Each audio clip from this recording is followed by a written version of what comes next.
गायत्री मंत्र एक साथ। ओम भूर्भुवः स्वः तत्सवितुर्वरेण्यं भर्गो देवस्य धीमहि धियो यो नः प्रचोदयात्।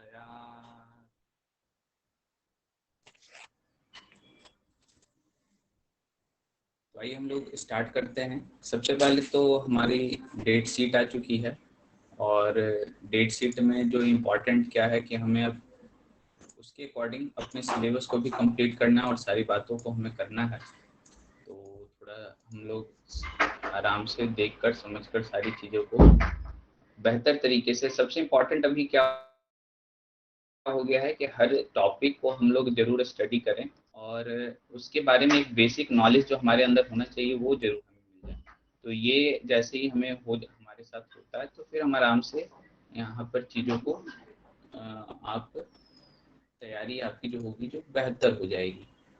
तो घबराने की ज़रूरत नहीं है। सबसे पहली चीज़ जो है सबसे इम्पोर्टेंट वो है घबराना नहीं है हमें। अगर आप घबराओगे तो समस्या बढ़ेगी।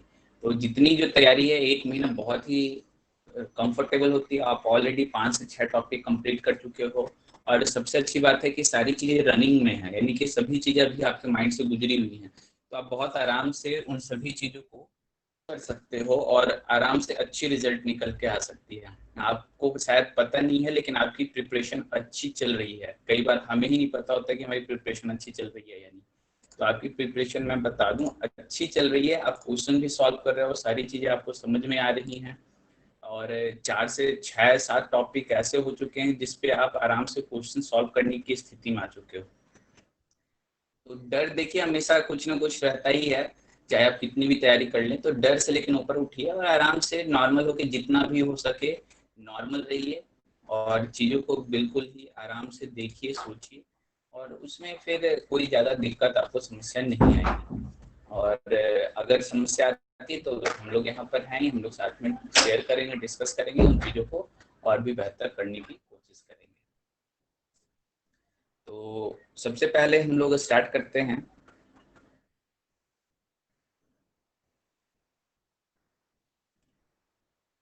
तो सबसे पहले जो है क्वेश्चन आपके सामने आ चुका है और यहाँ पर अभी तक हमने कुछ चीज़ें पहले पढ़ी थी।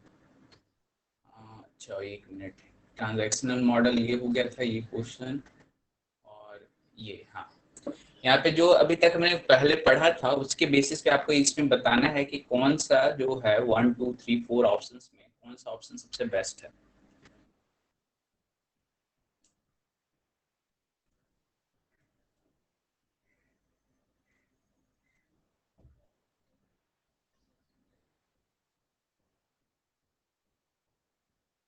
'जितना अभी जो है बेहतर उसको लेकर के आगे चलते चलिए, क्या छूट गया, क्या समझ में नहीं आ रहा है, वो सारी चीज़ें देखेंगे। लेकिन सबसे पहले जो चीज़ें समझ में आ रही है उसे बिल्कुल कंफर्म कीजिए और फिर साथ में उसे धीरे-धीरे कंप्लीट करते जाइए। यहाँ पे और क्लास की टाइमिंग आपकी 9:30 से करने का हमारा प्लान चल रहा था कि 9:30 से 11 हो जाए। तो इस टाइमिंग में किन्हीं को कोई प्रॉब्लम हो?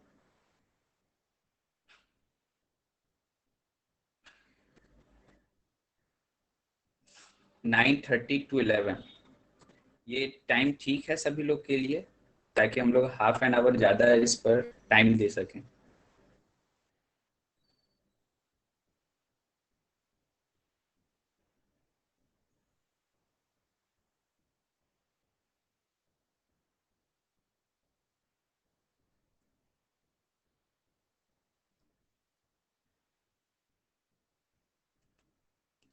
9:30 से इसलिए कर रहे हैं ताकि आपको आधा घंटे का ज़्यादा टाइमिंग मिल जाएगी। यूनिवर्सिटी क्लास अगर जिनकी होगी तो वो तो ऑलरेडी उस टाइम पढ़ रही होगी, तो उसका फिलहाल उस चीज़ पे हम लोग कुछ कर नहीं सकते हैं।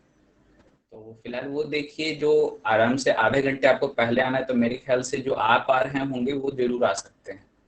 और ऐसी स्थिति में हम लोग थोड़ा टाइम हमारा बढ़ जाएगा। हाँ बिल्कुल, आप यूट्यूब का यूज कर लीजिए, डिफरेंट डिफरेंट माध्यम का यूज कर लीजिए, अच्छा रहेगा।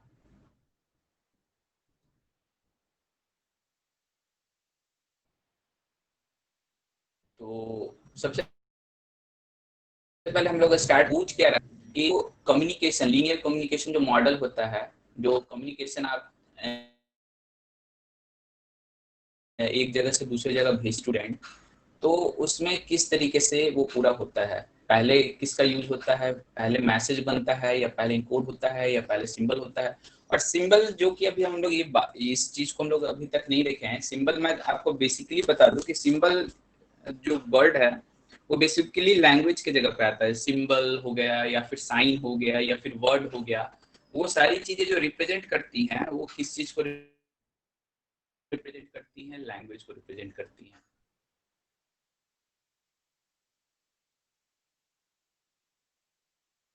कि जो आप सिंबल क्या यूज होता है, वर्ड आदि ये सब सारी चीजें यूज होती हैं। तो इस चीज को आप बेहतर तरीके से जैसे जैसे ध्यान दीजिएगा तो कोई नॉर्मल है, सिंबल जहां भी आए या साइन वर्ड जहां पे भी आए या वर्ड जहां भी आए, उसका मतलब है लैंग्वेज। तो मैसेज को जैसे लिखने के लिए आप किस चीज का यूज करते हो, लैंग्वेज का यूज करते हो, तो वो वहां पर उस तरीके से चीजें। तो हर चीज डायरेक्टली नहीं पूछी जाती है, कभी कभी इस तरीके से कुछ चीजें पूछी जाती हैं। तो इसका आंसर क्या होगा अभी तक किसी ने लिख कर भेजा नहीं है। आप दूसरी बातों में रहने के बजाय थोड़ा सा यहाँ पे कंसंट्रेट कीजिए।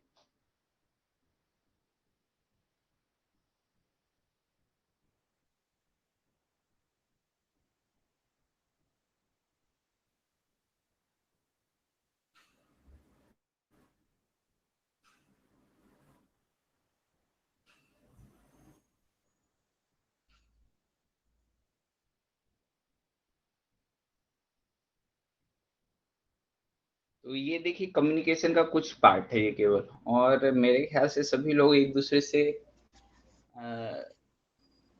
मैच खा रहे हैं ज्यादातर लोग। और यहाँ पर सिर्फ एक आंसर डिफरेंट आया है, 2। अभी नीचे भी कुछ आने लगे हैं, 4 भी हैं। तो देखिए यहाँ पे कंफ्यूज करने की जरूरत नहीं है, और सबसे इंपॉर्टेंट है, वैसे मैं पहले आपको इसका आंसर बता दूं, इसका आंसर एग्जैक्टली 2 ही है। अब सबसे पहले इम्पोर्टेंट क्या हो रहा है कि यह समझने की जरूरत है कि इनकोड का मतलब क्या है, इनकोड का जो अर्थ होता है वो क्या होता है। जैसे किसी भी चीज को जो आप भेजते हो, एक्चुअली आप जब अपने माध्यम से कहीं भेजते हो तो आप पहले लैंग्वेज को क्या मैसेज नहीं बना लेते हो तुरंत। पहले आप उसके ऊपर सोचते हो, उसके ऊपर विचार करते हो, फिर मतलब पूरी कोडिंग करते हो, तब फिर उसे आप मैसेज के रूप में सिंबल के हेल्प से मैसेज के रूप में कन्वर्ट करते हो। एक नॉर्मल सा जो बेसिक पैटर्न आपका क्या होता है सोचने का या मैसेज भेजने का, पहले आप उसके बारे में सोचे पूरी सारी चीजें, फिर उस भाव को, उस विचार को व्यक्त करने के लिए आप क्या चीज का यूज कर रहे हो, सिंबल्स का यूज कर रहे हो। और सिंबल्स के हेल्प से आप क्या तैयार कर रहे हो, सिंबल्स जो हो गए, वर्ड हो गए, लैंग्वेज हो गए, साइन हो गए, उनके हेल्प से आप मैसेज तैयार कर रहे हो। और ये मैसेज फिर चैनल के माध्यम से आगे बढ़ता है। यहाँ फिलहाल चैनल तक ही रोकी हुई है, आगे जो पूरी प्रोसेस है उसकी बात नहीं की गई, तो उन्होंने एक पार्ट को ले लिया है। तो इम्पोर्टेंट क्या है समझना कि पहले जो सबसे पहले होती है वो इनकोडिंग होती है, आपकी सोच होती है। आप उससे पहले बेहतर तरीके से समझते हो कि आपको बोलना क्या है, पहले आपको मैसेज भेजना क्या है, वो पूरी की पूरी इनकोडिंग होती है। उसके बाद वो चेंज होकर आती है किसमें, और रिटेन फॉर्म में। तो आप इस चीज को बहुत आराम से समझ सकते हो कि आप फिर लिखने से पहले पूरी इनकोडिंग होती है, उसके बाद फिर आप रिटेन फॉर्म में सारी चीजें लिखते हो, मैसेज बनाते हो, और फिर वो आगे बढ़ता है। तो इन कोडिंग का मतलब क्या है, इन कोडिंग का मतलब आपके जो विचार, आपके जो पूरे तैयार आपके अंदर में जो पैटर्न हो रहा है, वो सारी चीजें आपके अंदर हो चुकी हैं। उसके बाद मैसेज बन रहा है सिंबल के हेल्प से। तो सिंबल और मैसेज क्या है, जस्ट एक आपके सारे विचारों को व्यक्त करने का एक माध्यम, मतलब एक तरीका जिसे आप माध्यम के द्वारा दूसरे जिसके पास भी आपको पहुंचाना होता है वहां पहुंचाते हो। तो इस चीज को समझेंगे, और यहाँ पर ये छोटी छोटी चीजें ही हैं जिसको हमें ध्यान में रखना है। दूसरा पॉइंट जो है, in which model of communication noises are introduced as an important variable.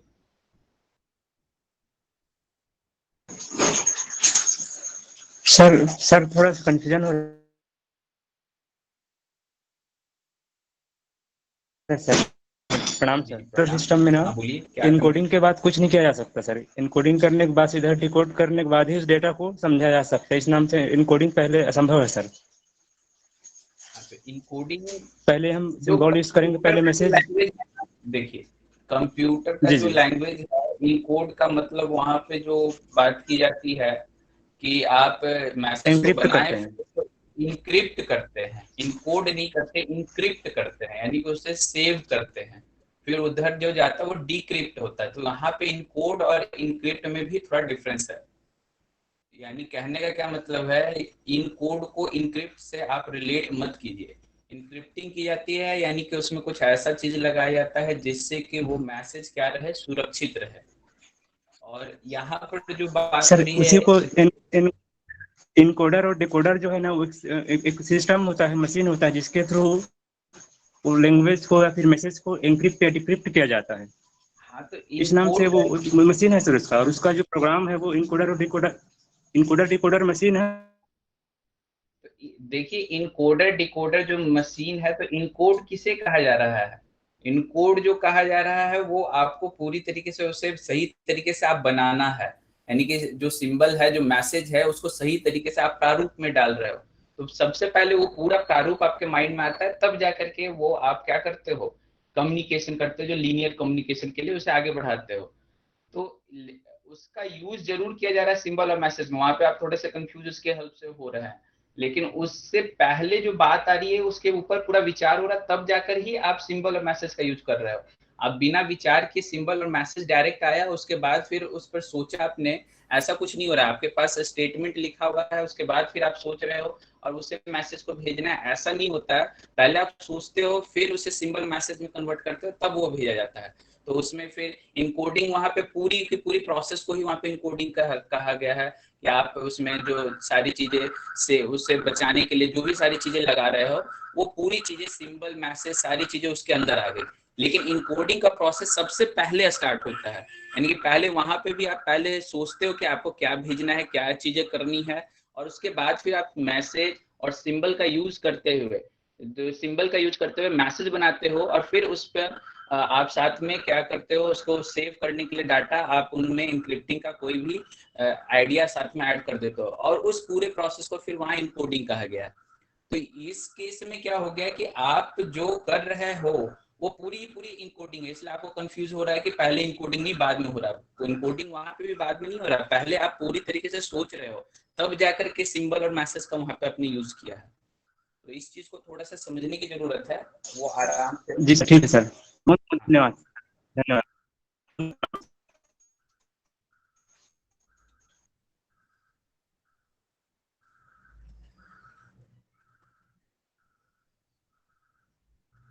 Question number,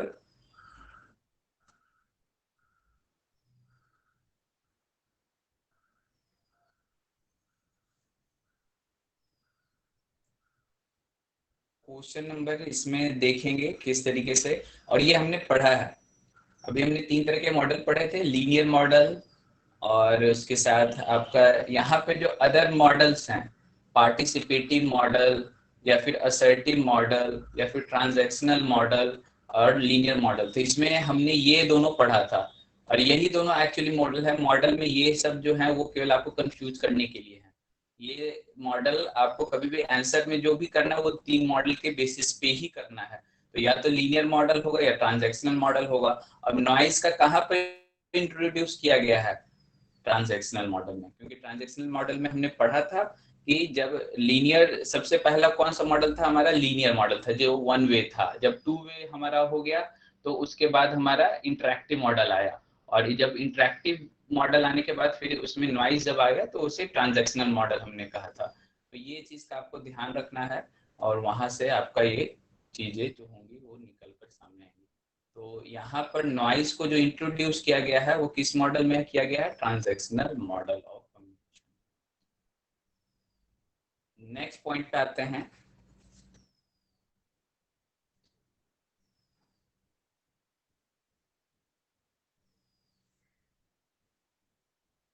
अब बिल्कुल ध्यान से आराम से पढ़िए, देखिए बिल्कुल इजी है। थोड़ा बहुत देखिए क्वेश्चन में घुमाने फिराने की कोशिश वहां की ही जाएगी थोड़ी बहुत। तो उसे बस हमें समझना है कि किस तरीके से वो चीज़ों को हल्का-फुल्का चेंज कर रहा है।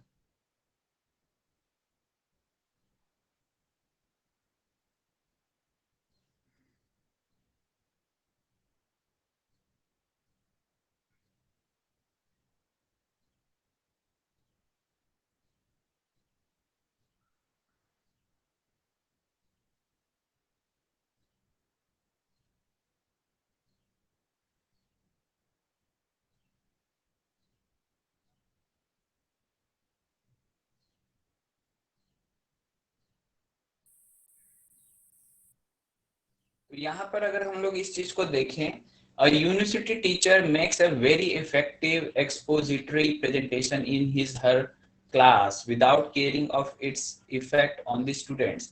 This is an example of a options. यानी कि क्या है, एक विश्वविद्यालय है जिसमें शिक्षक छात्रों पर इसके प्रभाव की परवाह किए बिना अपनी कक्षा में एक बहुत ही प्रभावी प्रदर्शन प्रस्तुति करता है। तो यह कैसा उदाहरण होगा, यह एक कैसा उदाहरण होगा? तो इसमें ट्रांजैक्शनल कम्युनिकेशन मॉडल होगा, या लीनियर कम्युनिकेशन मॉडल होगा, या इंटरैक्टिव कम्युनिकेशन मॉडल होगा, या तो ऑथोरिटेरियन। तो देखिए ऑथोरिटेरियन ये फिर से क्या हो गया, एक ऐसा मॉडल है जिसको हमने स्टडी किया, तो ये केवल आपको भ्रमित करने के लिए हो गया कि हाँ, ये बस आप थोड़ा सा ये हो जाओ कि हाँ यूनिवर्सिटी है तो वहाँ पे कुछ ऐसे टीचर होते हैं जो सिर्फ बातों को सुनते नहीं है छात्रों का, तो अधिनायकवाद टाइप का ऐसा कुछ संचार, लेकिन ऐसा कुछ मॉडल होता नहीं है। तो मुख्य ये 3 मॉडल हैं, और इन तीनों मॉडल में क्या होगा ये आपको बताना है। तो इसमें 4th नंबर पे जाना ही नहीं, जो भी जा रहे हैं वो, यानी कि आप नेट के द्वारा फंसाने में फंस रहे हो, तो थोड़ा सा ध्यान रखेंगे। इसलिए मैंने पहले ही कहा कि यहाँ पर इन 3 मॉडल्स की जब भी बात होगी तो इन 3 मॉडल की बात हम करेंगे।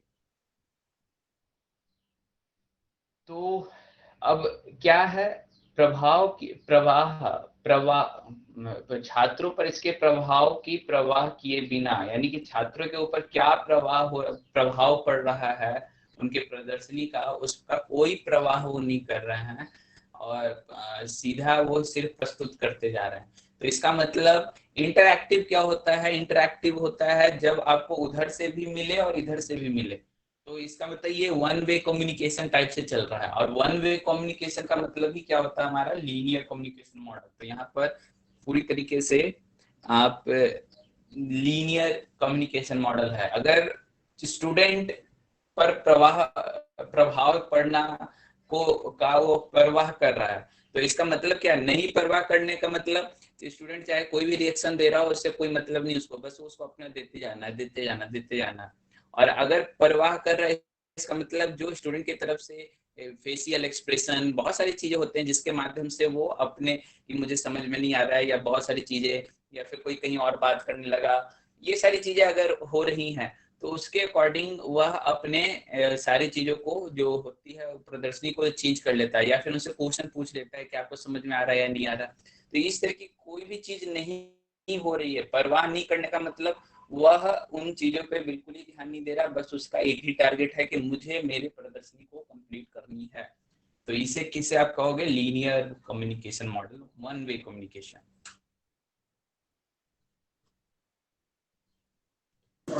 सर ये जो वन वे कम्युनिकेशन होगा सर, लेकिन इसमें जो लिखा हुआ है क्वेश्चन में कि without caring for its effects of other students, तो ये तो सर अधिनायकवाद नहीं होगा क्या सर, फोर्थ जैसा?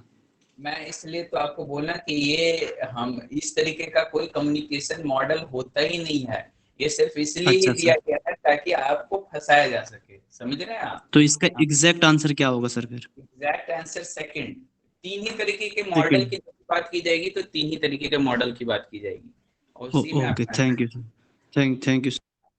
इसलिए मैं उसे बार बार कह रहा हूँ कि थोड़ा सा बस इस तरीके की चीजें भ्रमित करने के लिए प्रेजेंट की जाती हैं कि आप उस पे जाएं, और कोई भी अगर नहीं पढ़ा होगा तो वो इस पे जरूर जाएगा।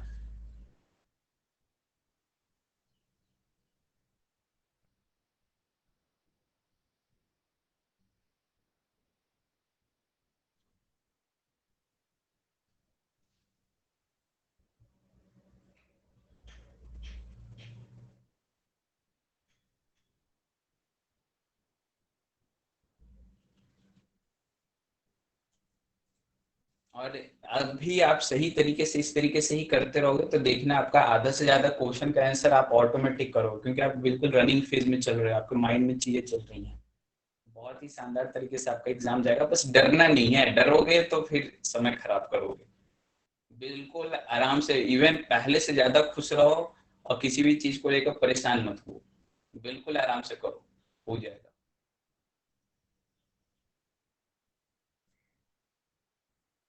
ओके, तो यहाँ पर क्या हो गया, identify the correct sequence of decoding process. Decoding process, अब पहले इनकोडिंग के से आगे बढ़ रहे थे, अब डिकोडिंग प्रोसेस का करेक्ट सीक्वेंस की बात हम लोग कर रहे हैं। तो इसमें सबसे पहले क्या आएगा, तो देखिए फीडबैक कभी भी पहले नहीं आता है, ये आपको पता है, इतना तो एकदम क्लियर होगा कि फीडबैक हमेशा लास्ट में ही आता है। तो दो ऑप्शन तो बिल्कुल ही फीडबैक के लिए, तो आपको कुछ सोचने के लिए, फीडबैक आपको पता है 100% फीडबैक लास्ट में आता है, तो दो ऑप्शन पहले ही खत्म हो गए और यही दोनों ऑप्शन में हमें सोचना है। तो आप पहले किसी भी चीज को महसूस करते हो उसके बाद सोचते हो, कि पहले सोच लेते हो फिर महसूस करते हो? तो ऑब्वियस चीज है कि पहले आप अपने ज्ञानेंद्रियों इंद्रियों के माध्यम से उसे महसूस करते हो, उसके बाद फिर उससे रिलेटेड आपके विचार आने प्रारंभ होते हैं।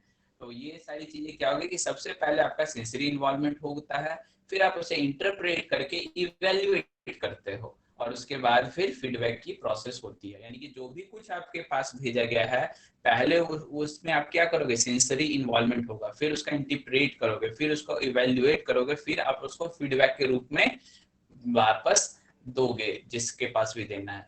तो ये पूरी करेक्ट प्रोसेस है डिकोडिंग की, और ये आप समझ सकते हैं।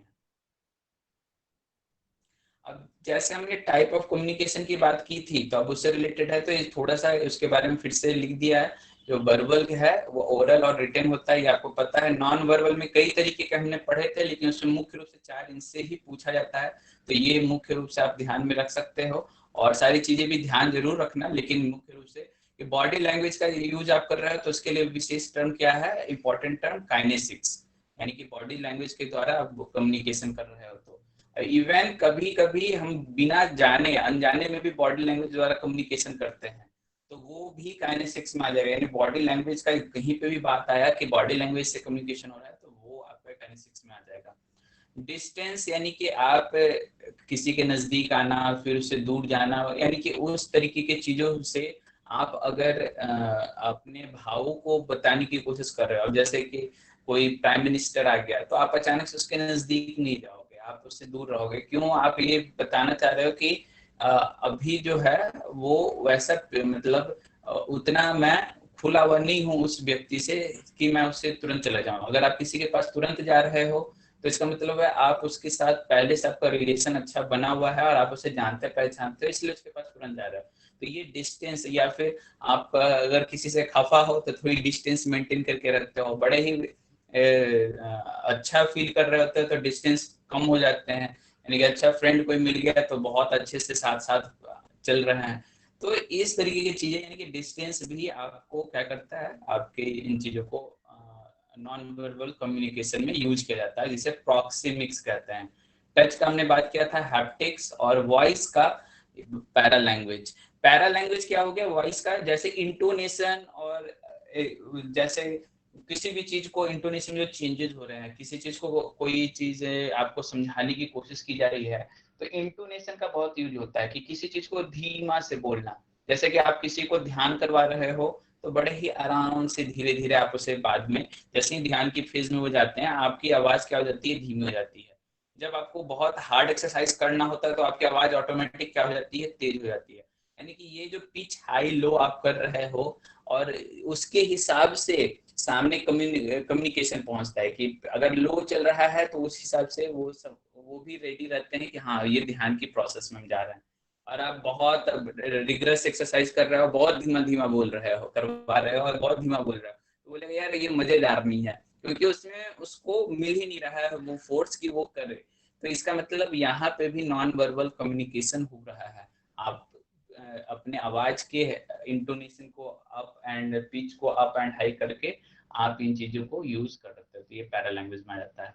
तो ये चारों से ज्यादा क्वेश्चन आए हैं, इसलिए इसे आप देख सकते हो। It is very important to notice here that verbal और नॉन वर्बल में हमेशा ध्यान रखिएगा, अगर इन दोनों में कॉन्ट्राडिक्टरी है वर्बल और नॉन वर्बल में किसी भी जगह पे, तो हमेशा मोस्ट पीपल जो विश्वास करते हैं वो नॉन वर्बल के ही ऊपर विश्वास करते हैं। कहने का क्या सेंस है कि आपको कोई किसी व्यक्ति के साथ आप बात कर रहे हो और वह व्यक्ति, आप जैसे कि हाँ क्लास में ही ऐसा एग्जांपल ले सकते हैं कि क्लास में कोई स्टूडेंट है और आप गए बाहर से, कुछ आवाज हुआ बहुत तेज, आप अंदर गए तुरंत, तो वहां पर जो एक स्टूडेंट को आपने खड़ा किया और उससे आपने पूछना शुरू किया तुमने किया था, तो वो बोलेगा नहीं मैंने नहीं किया था, लेकिन उसके चेहरे पे डर आ जाएगा कि अगर उसने किया होगा तो एक डर कहीं ना कहीं किसी रूप में आएगा, और वो डर आते ही आप यह उम्मीद करोगे कि ये जो बोल रहा है वह सही नहीं बोल रहा है, जो इसका फेस एक्सप्रेशन है वह चीज बता रहा है कि इसने वो किया है।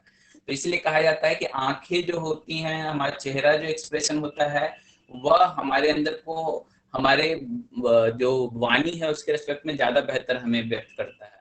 तो ये सारी चीजें क्या होती हैं, व्यक्ति, ज्यादातर व्यक्ति किस पे विश्वास करते हैं, नॉन वर्बल कम्युनिकेशन के ऊपर विश्वास करते हैं, तो इस बात का ध्यान रखिएगा। नेक्स्ट जो आगे क्वेश्चन है, non verbal communication is mostly, non verbal communication ज्यादातर कैसा होता है?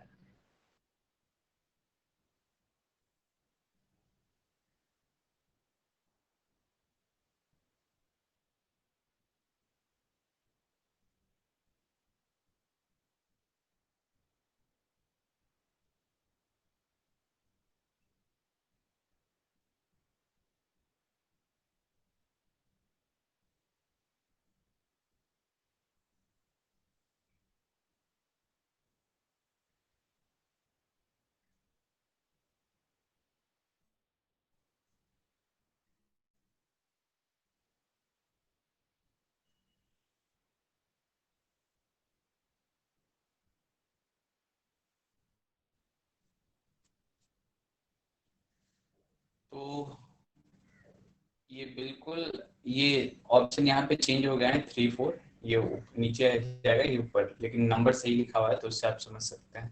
तो निश्चित रूप से देखिए, मैकेनिकल और ऑर्गेनिक होने का तो कोई मतलब ही नहीं है। मैकेनिकल, नॉन वर्बल, ऑर्गेनिक, कार्बनिक, इस तरह की चीजें नहीं होती हैं। हाँ, स्ट्रक्चर और अनस्ट्रक्चर में हमारे पास दो चीजें हैं जिस पर हमें सोचना होगा।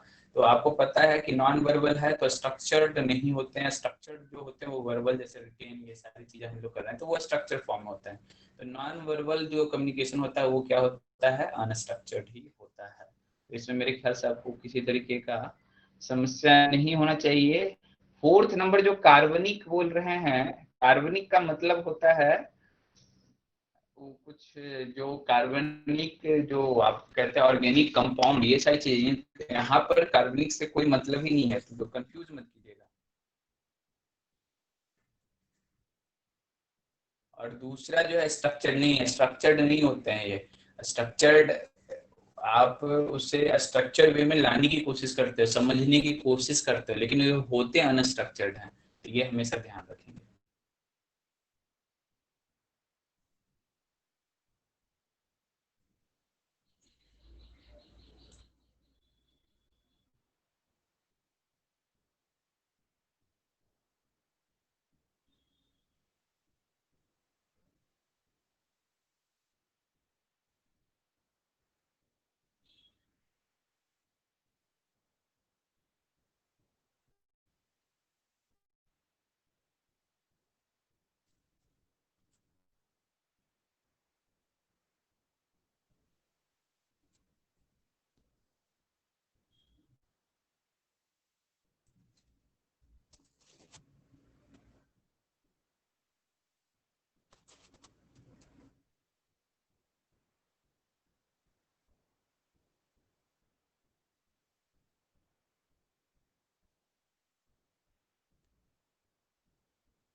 यहाँ पे जो क्वेश्चन है इसमें है, निम्नलिखित में से कौन सा गैर मौखिक संचार जो है को तरीके से दर्शाता है। तो गैर मौखिक यानी वही नॉन वर्बल।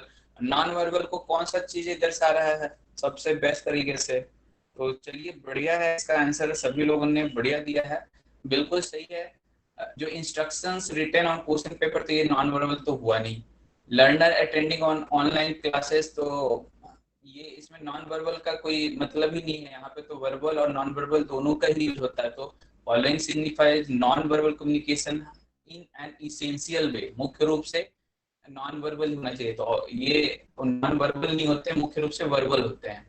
और yoga instructor teaching yoga poses to, तो इसमें भी आप कभी कभी नॉन वर्बल यूज कर लेते हो, लेकिन मुख्य रूप से ये भी वर्बल ही होता है, आपको बताना होता है, आपको सारी चीजें करवानी होती हैं।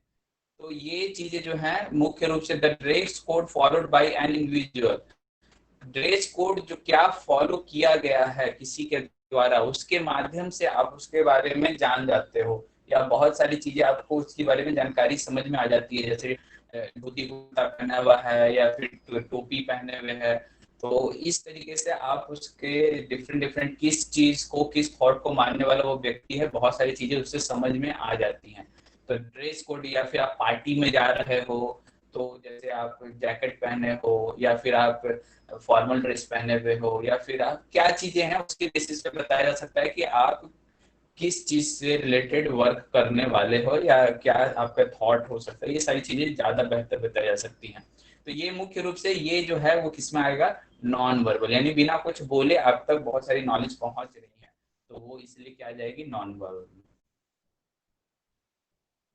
अब शिक्षण जो है principle for selection of instructional methods and media, तो देखिए इसमें ज्यादा हम लोग डिटेल में नहीं पढ़ेंगे, बस ऊपर ऊपर से पढ़ेंगे, बहुत ज्यादा कुछ है नहीं इसमें। तो शिक्षण विधियों में मीडिया का किस तरीके का चयन होना चाहिए, तो select relevant and appropriate methods and media, हमेशा ऐसे मीडिया का या मेथड का यूज कीजिए जो कि शिक्षण के लिए उपयोगी हो। यानी कि अब ऐसा मीडिया का यूज मत कर लीजिए जिससे कि स्टूडेंट तक सही तरीके से मैसेज नहीं पहुंच पा रहा, सही तरीके से आपको चीजें नहीं हो पा रही हैं, या फिर स्टूडेंट के पास अभी अवेलेबल नहीं है ज्यादातर और आप उसका यूज कर रहे हो। तो ये सारी चीजें हैं कि आपको ध्यान में रखनी होंगी।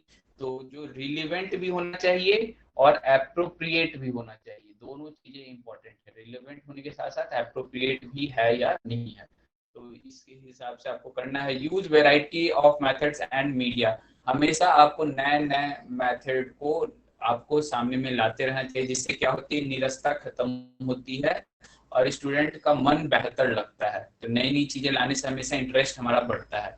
और use good quality of media, हमेशा अच्छी क्वालिटी मीडिया का यूज कीजिए। जितना क्वालिटी खराब होगा, जैसे कि आप 144 वाले पे चलाओगे डी पे, या फिर 720 डी, तो जो जितना हाई क्वालिटी होगा उतना ज्यादा देखने में क्या होता है, आंखों को अच्छा लगता है और आपको समझने में भी इजी होता है।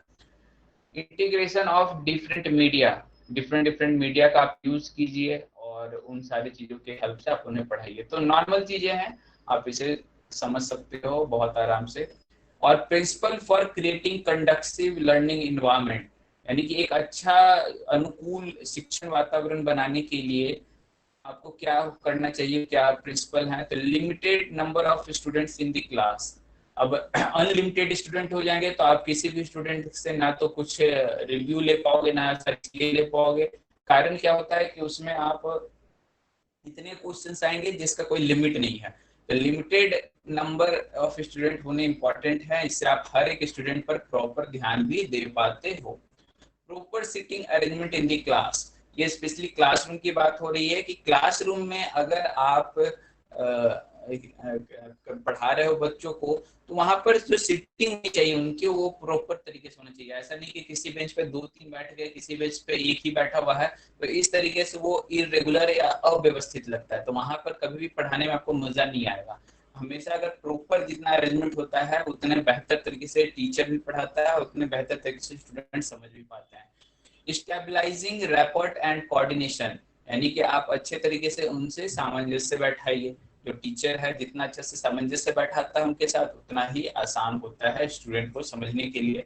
सेटिंग अप फीडबैक मैकेनिज्म, तो हमेशा फीडबैक उनसे लेते रहिए, इस तरीके का पूरा व्यवस्था कीजिए जिससे कि उनसे के द्वारा कुछ ही किसी ना किसी रूप में फीडबैक लेते रहा जाए। Encourage innovation. तो हमेशा कुछ ना कुछ वो नया करे, नए तरीके से चीजों को समझे, करने की कोशिश करे। तो इनोवेशन के लिए हमेशा उन्हें प्रेरित करते रहना चाहिए। Innovation is very important for future research work. अगर आपको किसी बच्चे को रिसर्च माइंड में डालना है या रिसर्च वर्क आपको लगता है कि वो कर सकता है, तो हमेशा उसे इनोवेशन के लिए आप प्रेरित कीजिए। इनोवेशन का मतलब नई चीजें या खुद से समझी हुई चीजें या खुद से उन चीजों को वह पकड़ने की कोशिश करे, खुद से ही सारी चीजों को वह समझे और किसी भी सब्जेक्ट के डेप्थ को खुद महसूस करे, तभी आगे जाकर के वो उतना बेहतर रिसर्चर, या फिर रिसर्चर तो एक हो गया क्वालिटी, और लेकिन किसी भी फील्ड में अगर आपको बढ़ना है तो वह उस फील्ड में ज्यादा से ज्यादा बेहतर कर सकता है अगर उसके अंदर इनोवेशन है। और प्रोवाइडिंग री इन्फोर्समेंट, यानी कि आप उन्हें लगातार री इन्फोर्समेंट के रूप में अच्छे मतलब कुछ गिफ्ट्स दे दो, अच्छा परफॉर्मेंस हो रहा है तो, या फिर उन्हें किसी तरीके का प्राइज सेरेमनी, ये सारी चीजें हैं जो उसके माध्यम से उन्हें प्रोत्साहित किया जा सकता है। इसके बाद मास मीडिया, इसके बारे में ऑलरेडी क्लासरूम कम्युनिकेशन कैसा होना चाहिए? तो क्लासरूम कम्युनिकेशन में एजुकेशन भी होना चाहिए और प्लस इंजॉयमेंट भी होना चाहिए, यानी कि दोनों चीज मिला होना चाहिए। ऐसा नहीं कि सिर्फ एजुकेशन है, एजुकेशन हम लोग कर रहे हैं या फिर सिर्फ जाकर बच्चों के साथ इंजॉयमेंट कर रहे हैं। एजुकेशन भी आप कीजिए, इंजॉयमेंट भी उनके साथ कीजिए, तो फिर जो पूरा इन्वायरमेंट बनता है उसे क्या कहते हैं, बेस्ट इन्वायरमेंट कहा जाता है क्लासरूम कम्युनिकेशन के लिए, जिससे विद्यार्थियों को निरस्ता भी नहीं आती है और वो गलत तरीके से कुछ अदर जगहों पे भी व्यस्त नहीं हो जाते हैं।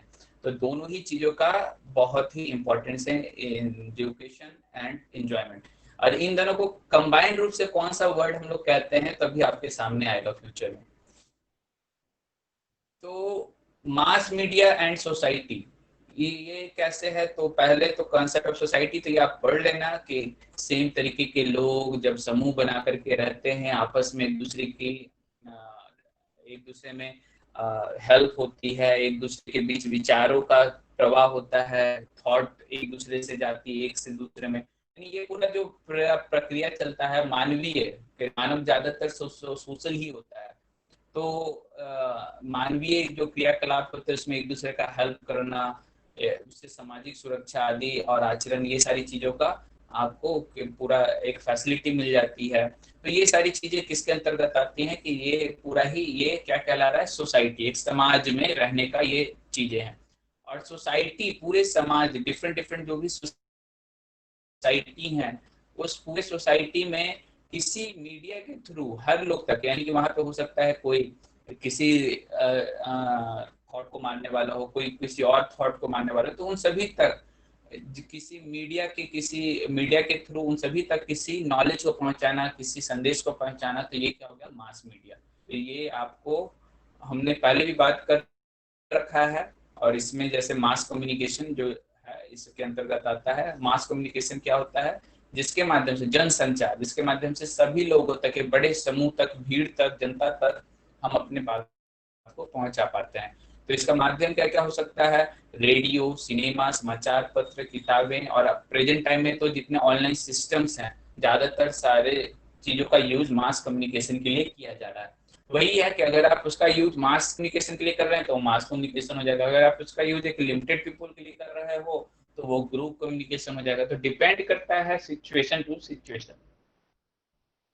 और ये सारी चीजें तो मास ही कम्युनिकेशन होती हैं, ये confirm mass communication, radio, cinema, समाचार पत्र, किताबें, तो ये मास कम्युनिकेशन में आ गए। तो इसमें जनता अपने मत, रुचि, राजनीति के विषय में स्वतंत्र पहचान रखती है, यानी कि जिसे जिस चीज का भी है, जिस चीज में इंटरेस्ट है, वह उस चीज को ही लेकर के आगे बढ़ सकता है, कोई समस्या नहीं है। उससे रिलेटेड नॉलेज को गेन करते रहिए।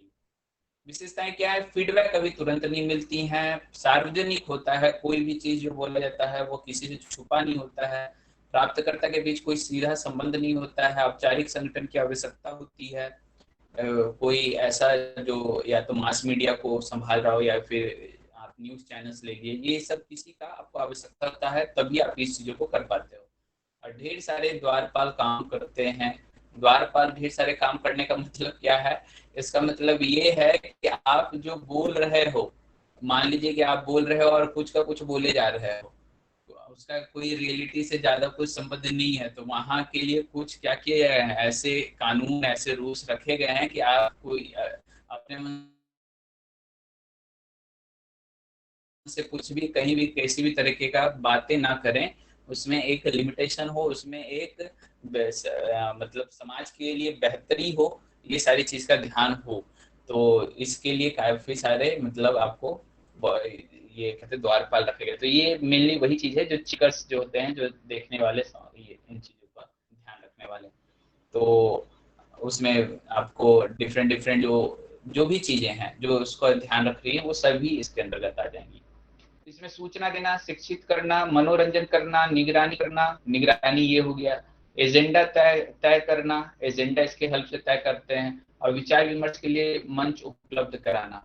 तो ये सारी चीजें इसके अंतर्गत आती हैं मुख्य कार्य के रूप में, तो आप इसे देख सकते हो। गेट कीपिंग, अब वही बात आ गई, गेट कीपिंग उसे ही कह रहे हैं, किसे हम लोग कह रहे हैं, जो द्वारपाल की जो बात है गेट कीपिंग, यानी कि जो आप कर रहे हो जनसंचार, उसको देखने वाला और उसकी मर्यादा को निर्धारित करने वाला कुछ संगठन, कोई कंपनी, कोई डिफरेंट डिफरेंट अथॉरिटी होती है, और जो उसका ध्यान रखती है कि कहीं भी आप कुछ भी बोल जाएं, ऐसा ना हो, उसका कुछ ध्यान रखा जाए। तो वो सारी चीजें जो संभालते हैं जो लोग, उसे हम लोग क्या कहते हैं, वो सारे लोग गेट कीपिंग के अंतर्गत आते हैं। अब आइए हम लोग क्वेश्चन स्टार्ट करते हैं। सबसे पहला जो हमने किया था, देखिए ये क्वेश्चन बात किया था, यहाँ पे दोनों ही चीज आए हुए हैं। अंग्रेजी शब्द कम्युनिकेशन की उत्पत्ति किन शब्दों से हुई है, तो हमने बात किया था, और यहाँ पे दोनों ही एक्चुअल में आया हुआ है, कम्युनिस्ट एंड कम्युनिकेयर। किससे डिराइव हुआ है, कम्युनिस्ट एंड कम्युनिकेयर से। इसका मतलब क्या था, टू नो, जानना, जो भी है उसको जाने, यानी कि मैसेज एक जगह से दूसरी जगह पहुंच जाए। तो कम्युनिस्ट एंड कम्युनिकेयर, जिससे कि कम्युनिकेशन वर्ड को क्या किया गया है, डिराइव किया गया है।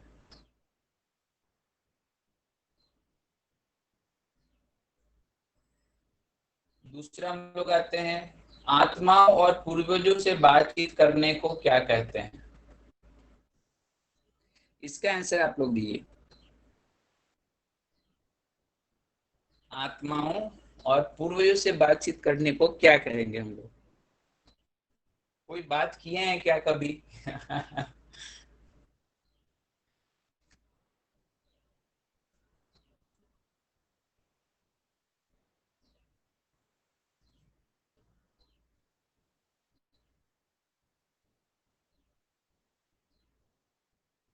तो मैं बता देता हूँ, ये जो कम्युनिकेशन है, ये एक्चुअली इंटरपर्सनल या इंट्रापर्सनल दोनों में नहीं आता है।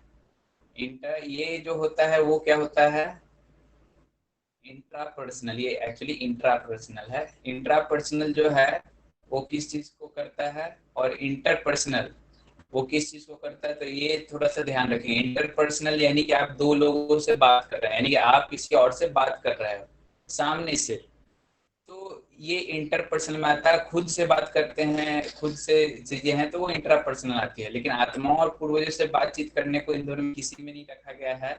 ये एक्चुअली न्यू टर्म है, ट्रांसपर्सनल कम्युनिकेशन। ट्रांसपर्सनल कम्युनिकेशन इसे कहा गया है, तो इस बात का ध्यान रखेंगे, ट्रांसपर्सनल जी। तो ट्रांसपर्सनल कम्युनिकेशन इसे कहा गया है। सर। हाँ जी बोलिए। हेलो। हाँ जी जी। हाँ हाँ, आपकी आवाज आ रही है, आप बोलिए।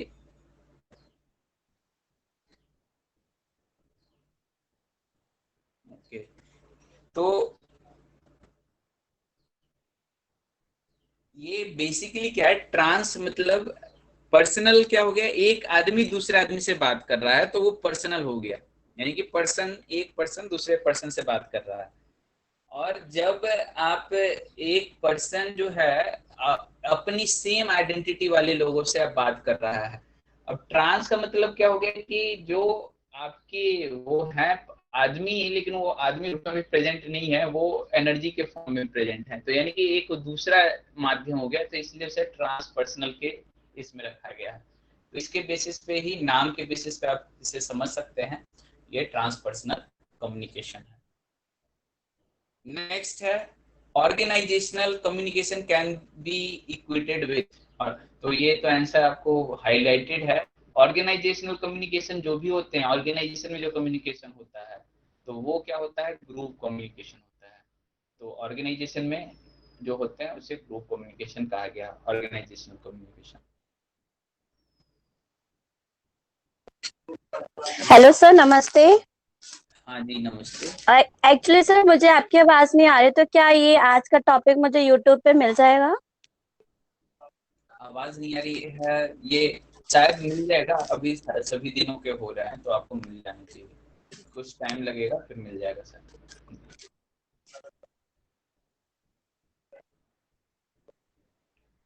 अब नेक्स्ट ये क्वेश्चन देखिए, कुछ कुछ का तो आंसर आपको गिवन है। Means of grape vine, grape vine हमने ऑलरेडी पहले बात कर लिया था इसलिए इजी है। ग्रेप वाइन किसे कहते हैं, इनफॉर्मल कम्युनिकेशन, और ये 2-3 बार पूछा हुआ है तो ध्यान रखिएगा। ग्रेप वाइन इनफॉर्मल कम्युनिकेशन में आता है। संचार का वह साधन जो बहुत सारे आदताओं को एक स्रोत से एक साथ सूचना प्रसारित करता है, यानी कि आपको एक ही तरह से बहुत सारे लोगों को कवर किया जाता है। उस जो कम्युनिकेशन का प्रोसेस है उसे क्या कहा जाता है, बहुत ईजी है, आप बहुत ही आराम से बता सकते हो। एक जगह से बहुत सारे लोगों तक पहुंचने के जो प्रोसेस है उसे क्या कहा जाता है।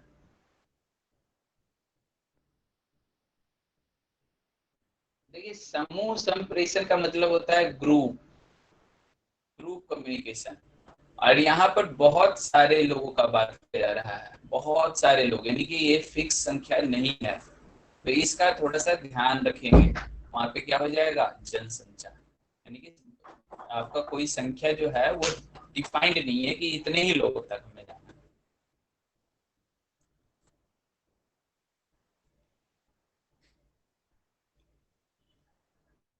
अब क्वेश्चन नंबर 20 थोड़ा सा देखिए, समझिए, हिंदी में ही केवल प्रेजेंट है, और ये क्या है, औपचारिक। औपचारिक का मतलब क्या होता है हमारा, कोई भी ऐसा कम्युनिकेशन जो फॉर्मल और इनफॉर्मल की जो हम लोग बात किए थे, तो फॉर्मल जो हो गया औपचारिक, इनफॉर्मल अनौपचारिक।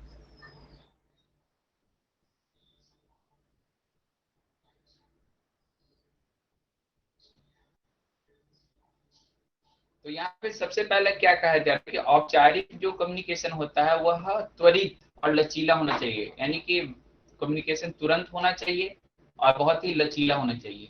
और दूसरा क्या है, सूचना का औपचारिक संप्रेषण एक योजनाबद्ध और व्यवस्थित प्रवाह है, यानी कि किसी भी सूचना, संदेश, जो मैसेज है उसका जो आप औपचारिक संप्रेषण कर रहे हो वह एक योजनाबद्ध तरीके से और व्यवस्थित तरीके से होनी चाहिए।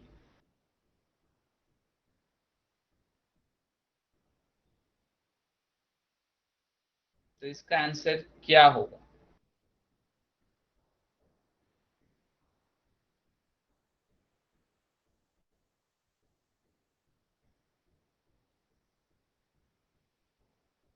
शायद आप यानी हिंदी को सही से पकड़ नहीं पा रहे हो, आंसर एक भी अभी तक सही नहीं आया, यानी कुछ आंसर शायद सही आए हैं। Okay, good. तो देखिए, बेसिक्स जो हमें पकड़ना है कि सबसे पहले ये दोनों चीज बिल्कुल है, औपचारिक के यानी कि जो फॉर्मल कम्युनिकेशन है उसके ऊपर आपका बात किया जा रहा है। और त्वरित और लचीला, लचीला यानी कि कभी भी किसी को कह दिया, किसी तरीके से कह दिया, आराम से कह दिया। और त्वरित यानी तुरंत बनाया, तुरंत बोल दिया, तुरंत हो गया। तो औपचारिक जो फॉर्मल कम्युनिकेशन होता है वो कभी भी त्वरित नहीं होता, इनफॉर्मल जो होता है वो त्वरित होता है, आपको तुरंत आप तक पहुंचता है इनफॉर्मल कम्युनिकेशन। लेकिन और लचीला वो होता है, जो फॉर्मल कम्युनिकेशन होता है वो योजनाबद्ध तरीके से होती है और व्यवस्थित तरीके से होती है। और इसी से आप समझ सकते हो कि अगर योजनाबद्ध और व्यवस्थित तरीके से होती है तो वो त्वरित हो ही नहीं सकती है, क्योंकि उसके लिए आप पूरा योजना बनाओगे, फिर उसके हिसाब से आप प्रेजेंट करोगे। जैसे आपका कोई नोटिफिकेशन आता है तो तुरंत ही किसी तक नहीं पहुंच जाता, उसको पहले पूरा एक प्रक्रिया होता है, ऑफिशियल प्रक्रिया होता है, उसके बाद वो आप तक पहुंचता है, यानी योजनाबद्ध तरीके से और व्यवस्थित तरीके से आप तक पहुंचता है। वो लचीला नहीं होता है कि आप कोई भी रास्ते में चल रहा है और उससे बता दिया गया ये इंफॉर्मेशन है, ये इंफॉर्मेशन है, नहीं। वो व्यवस्थित तरीके से आपके इवन कोई भी जो टीचर भी होता है वो क्या कहता है, जाइए आप नोटिस बोर्ड को एक बार देख लीजिए। तो ये जो होता है व्यवस्था कहलाती है, कि व्यवस्था के आधार पर आप चलिए। तो जो औपचारिक संप्रेषण होता है वो योजनाबद्ध और व्यवस्थित होता है, ये बिल्कुल सही है। और लेकिन जो ए है वो गलत है, तो so correct option is fourth. थोड़ा सा इसे समझने की जरूरत है। अच्छा, हिंदी ठीक से नहीं दिख रही है, कोई बात नहीं, आप अगर समझ गए हो तो काफी अच्छा है। तो नेक्स्ट पॉइंट पे आते हैं। In communication the language is verbal code. जो कम्युनिकेशन होता है उसमें लैंग्वेज कैसा होता है, वर्बल होता है, और मतलब सिंबॉलिक होता है, इंट्रापर्सनल होता है, या नॉन वर्बल कोड होता है। तो इन जनरल जो कम्युनिकेशन होता है वो क्या होता है, वर्बल ही होता है। जो कम्युनिकेशन में जो लैंग्वेज जो होता है, सॉरी, वो क्या होता है, वर्बल होता है। तो लैंग्वेज क्या हो गया, लिख करके आप कुछ भी दे रहे हो तो क्या है, वो वर्बल में आएगा। आप बोल करके कुछ भी दे रहे हो तो वो क्या आएगा, वर्बल होगा। तो ये ध्यान।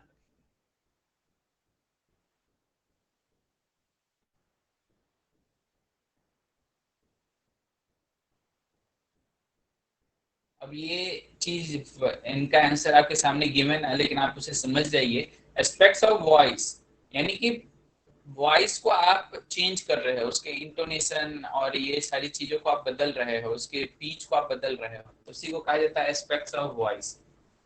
यानी डिफरेंट डिफरेंट वॉइस का आप जो यूज कर रहे हो, कभी धीमा बोल रहे हो, कभी तेज बोल रहे हो।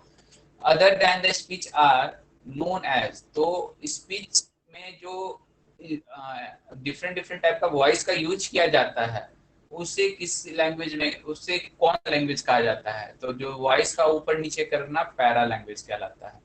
ये हमने बात किया था, पैरा लैंग्वेज। और जो attitude, actions and appearance in the context of classroom communication consider as क्या, यानी कि एटीट्यूड कैसा होना चाहिए टीचर स्टूडेंट का, एक्शन कैसा होना चाहिए टीचर स्टूडेंट का, अपीयरेंस कैसा होना चाहिए टीचर स्टूडेंट का।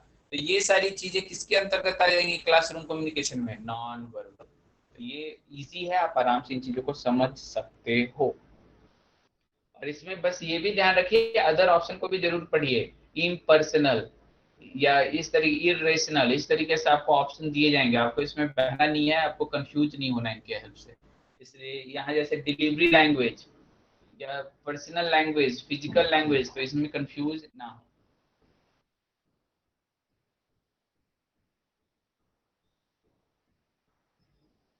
क्वेश्चन नंबर 17 पर आएंगे।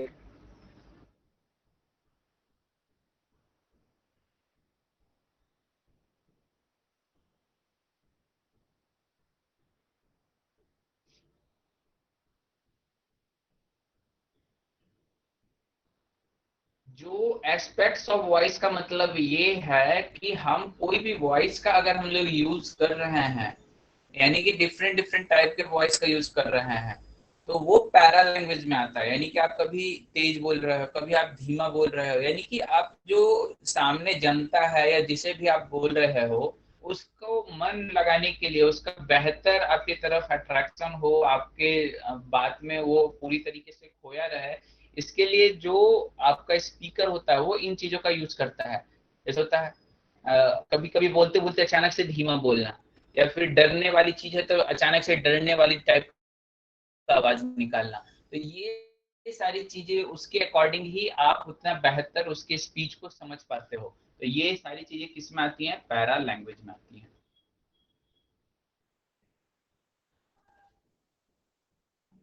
तो यहाँ पर आपको ये बताना है कि किसी भी शिक्षण संस्थान में जहाँ लोग समान परिस्थिति के हैं, यानी कि समान ही पोजीशन के हैं, और उनके बीच संप्रेषण चल रहा है, तो उसे कैसा संप्रेषण कहा जाता है। तो हमने पढ़ा था 3 तरह के संप्रेषण, वर्टिकल और हॉरिजेंटल, और एक जो तिरछा ऊपर से नीचे कहीं भी आ सकता, वो तो वहां प्रति संप्रेषण से हिंदी में उसे कहते हैं। लेकिन जो मुख्य रूप से क्षैतिज का मतलब है, क्षैतिज यानी कि एक ही लेवल में, तो ये आपका जो हो गया ये आपका हॉरिजेंटल है। ये ऊपर से नीचे हो गया तो ये आपका क्या हो गया, वर्टिकल है।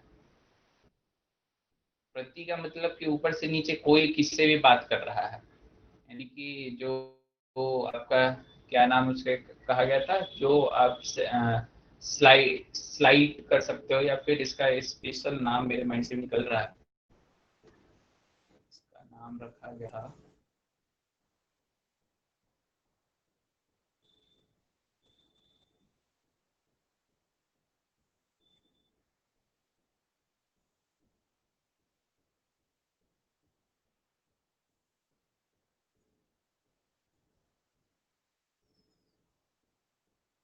जैसे देख लीजिएगा, उसका नाम नाम मेरे माइंड से अभी थोड़ा सा निकल रहा है कि आप अलग अलग डिफरेंट डिफरेंट टाइप के बेसिस पे हमने पढ़ा था शायद। डायगोनल। हाँ diagonal, sorry, okay good, diagonal. तो डायगोनल जो है वो आपका प्रति हो गया, तो इसका ध्यान रखिएगा। तो यहाँ पे आंसर क्या हो जाएगा, हॉरिजेंटल। क्यों हॉरिजेंटल हो जाएगा, क्योंकि एक ही लेवल पे अगर आप बात कर रहे हो तो हॉरिजेंटल, ऊपर से नीचे क्रमबद्ध तरीके से आ रहे हो तो वर्टिकल, और प्रति कर रहे हो यानी कि डायगोनल कर रहे हो, कहीं भी किसी से कर रहे हो तो वो प्रति संप्रेषण या डायगोनल में आ जाएगा। तो ये आप इसको ध्यान में रखना इसका। तो यहाँ पर जैसे कि बहुत हाई ऑथोरिटी वाला सबसे नीचे वाले से बात कर रहा है, सीधे उसको मैसेज दे रहा है, तो वो प्रति संप्रेषण में आ जाएगा। और कॉर्पोरेट संप्रेषण इस तरीके का कोई वर्ड नहीं आएगा कभी भी, इसमें फंसिएगा मत कि कॉर्पोरेट में हो रहा है तो कॉर्पोरेट संप्रेषण नहीं, ऐसी बातें नहीं होंगी, ध्यान रखिएगा। 15 जो है non verbal communication. Non verbal जो कम्युनिकेशन होता है यानी क्लासरूम फॉर फॉलोइंग, तो उसमें क्या होता है, क्लासरूम में देखिए ये सारी चीजें कई बार पूछी जाती हैं। फेशियल एक्सप्रेशन ये भी नॉन वर्बल है। काइनेसिक्स, पर्सनल स्पेस जो आपका डिस्टेंस की जो हम लोग बात कर रहे थे, वो इस डिस्टेंस के अंतर्गत में पर्सनल स्पेस भी आ जाता है कि उन्हें स्पेस देना और उनसे स्पेस मेंटेन करना। ये सारी चीजें उसके हेल्प से भी आप कम्युनिकेट कर रहे हो।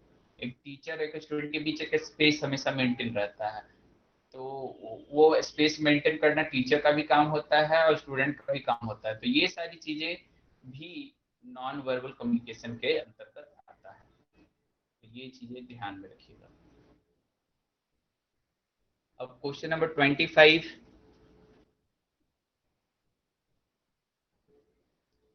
जहां भी किसी को कंफ्यूजन हो तो आप पूछ लीजिएगा, क्योंकि मैं जल्दी जल्दी निकलते जा रहा हूं, तो इसका मतलब ये नहीं है कि आप कंफ्यूजन हो तो पूछ जरूर लीजिएगा।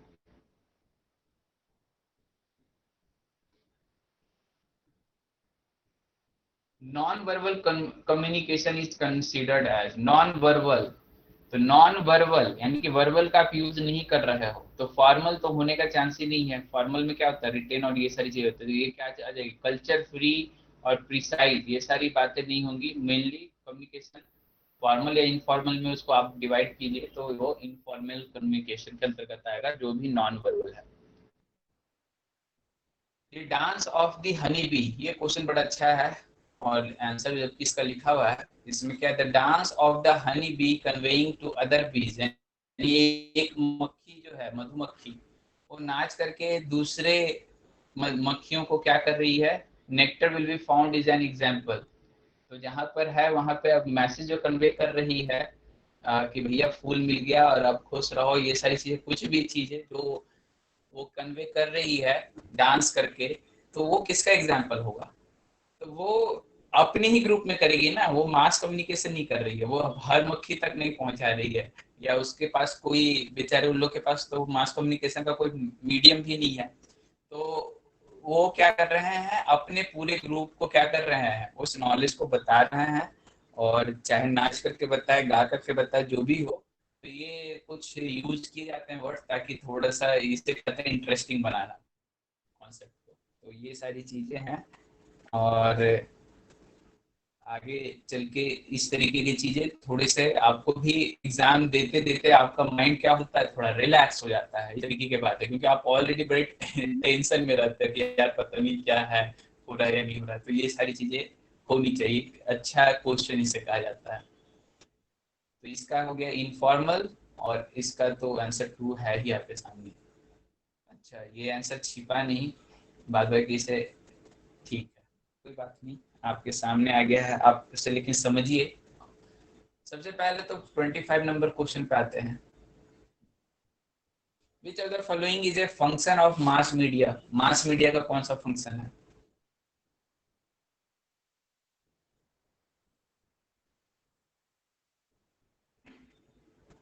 मास मीडिया के हेल्प से, इसमें से जो कौन ऐसा काम है जो मुख्य रूप से मास मीडिया के हेल्प से किया जाता है?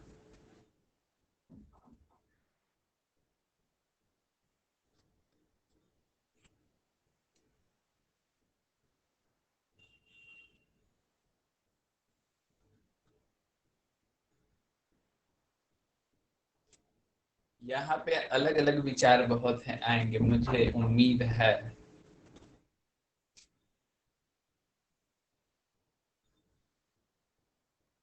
यहाँ पे देखिए 1 2 3 4, यानी कि चारों ही ऑप्शन एक साथ आए हुए हैं।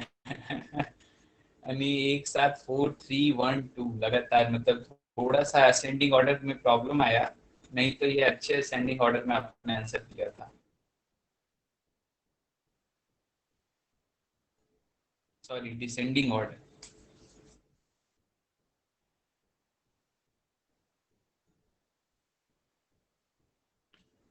सेकेंड एंड फोर, दो दो answer. Oh sorry, second and three. दो आंसर नहीं होंगे, आंसर एक ही होगा।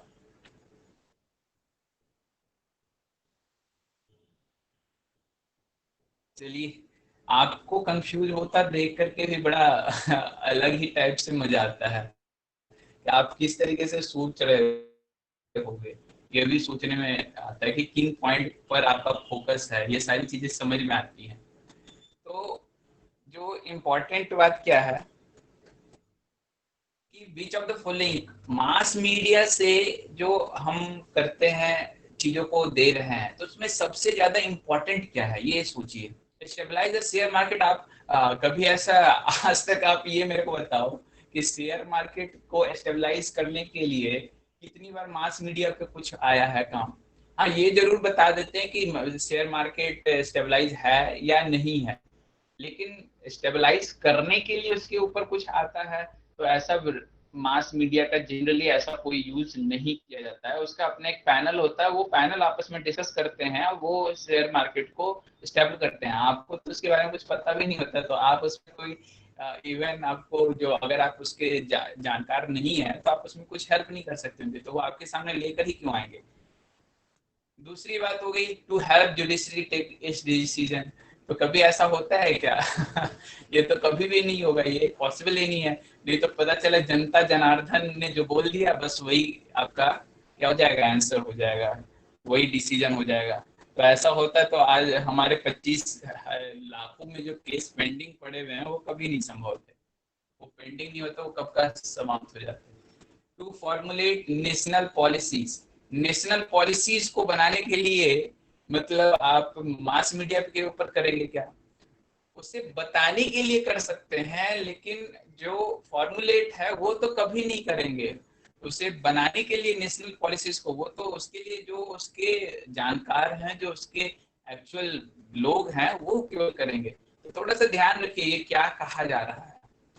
और टू ट्रांसमिट कल्चर, कल्चर को ट्रांसमिट करने के लिए तो बिल्कुल ये किया जा सकता है। इन सबसे जो बेहतर ऑप्शन है वो यही है, कल्चर को बताने के लिए कि हाँ यहाँ पे कल्चर का मतलब सिर्फ यही नहीं है कि आप किसी भी तरीके का जो एक संवाद है, कि आपका जो पूरा कल्चर किस तरीके से है या क्या हो रहा है, कहाँ पर क्या हो रहा है, कहाँ पर क्या चीजें हैं, ये सारी चीजें जो भी हैं वो सब चीज कल्चर के अंतर्गत आ जाती हैं। तो बिल्कुल जो फंक्शन ऑफ मास मीडिया होता है वह कल्चर को ही ट्रांसमिट करना होता है, कि लोगों तक एक जो जनरल बातें हैं वह पहुंच जाए और वो लोग उससे अब ये समझ में आ जाए उन्हें कि क्या है। तो वो थोड़ा ध्यान रखेंगे, फॉर्मुलेट, ये सारे वर्ड इम्पोर्टेंट है।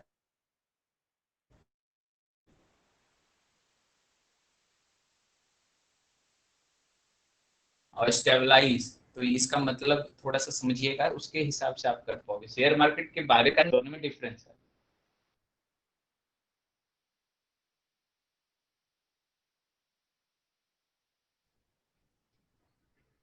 जो नहीं सोचा हो। शिक्षक का कक्ष में संप्रेषण किस सिद्धांत पर निर्भर करता है? फिलहाल हमारे पास आंसर आया, बिल्कुल सेंड कर दूंगा। यहाँ पर जो पूछा जा रहा है कि जो टीचर